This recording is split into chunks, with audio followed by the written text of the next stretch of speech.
পবিত্র ঈদুল আজহা মানেই কোরবানির মাংস সংরক্ষণের বাড়তি চাপ। স্বাদ বদলাতে অনেকে এ সময় মাছও সংরক্ষণ করে রাখেন। মাংস হোক কিংবা মাছ সঠিকভাবে সংরক্ষণ না করলে অল্প দিনেই পচে যায়। পচে না গেলেও নষ্ট হয় এসবের স্বাদ ও পুষ্টিগুণ। তাই এই ঈদে ফ্রিজে মাছ ও মাংস সংরক্ষণের সহজ কিছু কৌশল রইল আজকের প্রতিবেদনে। টাটকা মাংস কেটে আনার সঙ্গে সঙ্গেই ফ্রিজে রাখা ঠিক নয়। এতে মাংসের ভেতরের তাপ বের হতে পারে না, ফলে মাংস থেকে পচা গন্ধ ছড়াতে পারে। তাই মাংস স্বাভাবিক তাপমাত্রা এলে তারপরে ফ্রিজে রাখতে হবে। কাঁচা মাংস থেকে রক্ত ও পানি ঝরিয়ে নিন। টুকরোগুলো হাতের তালু সমান বা সামান্য ছোট মাপের করে কেটে নিন। ছোট টুকরো কিংবা অনেক বড় করে কাটা মাংস বেশি দিন ফ্রিজে রাখলে দ্রুত স্বাদ নষ্ট হয়।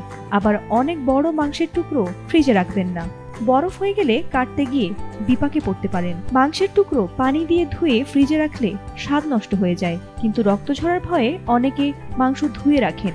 এটা না করে মাংসের টুকরোগুলো পরিষ্কার শুকনো কাপড় দিয়ে মুছে নিলেই আর রক্ত ঝরার ভয় থাকবে না।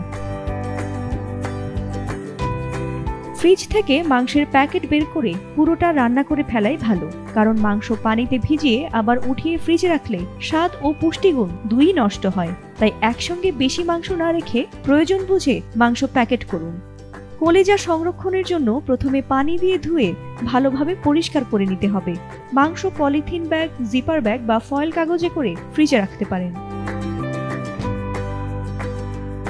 মাংসের প্যাকেট খাড়া না করে শুইয়ে রাখুন, এতে মাংস তাড়াতাড়ি বরফ হবে এবং একসঙ্গে অনেক মাংস রাখতে পারবেন। প্রতিটি ব্যাগের মাঝে নিউজ প্রিন্ট কাগজ দিন, এতে বরফ হওয়ার পর একটি প্যাকেটের সঙ্গে অন্যটি লেগে যাবে না আর প্যাকেট বের করাও সহজ হবে। ফ্রিজ না থাকলে মাংসে সামান্য হলুদ আর লবণ মাখিয়ে তারে গেঁথে রোদে শুকিয়ে সংরক্ষণ করুন। লেবুর রস বা ভিনেগার দিয়ে বয়ামে রাখলেও মাংস বেশ কিছুদিন ভালো থাকে। এছাড়া হলুদ, লবণ, তেজপাতা, দারুচিনি, এলাচি ইত্যাদি দিয়ে দিনে অন্তত দুবার মাংস জাল দিয়ে রাখলে বেশ কয়েকদিন ভালো থাকে। এবার আসা যাক মাছ সংরক্ষণে। বড় মাছ কেটে টুকরোগুলো খুব ভালো করে ধুয়ে নিতে হবে, আর ছোট মাছ হলে প্রথমেই কাটা বাছা করে নিতে হবে।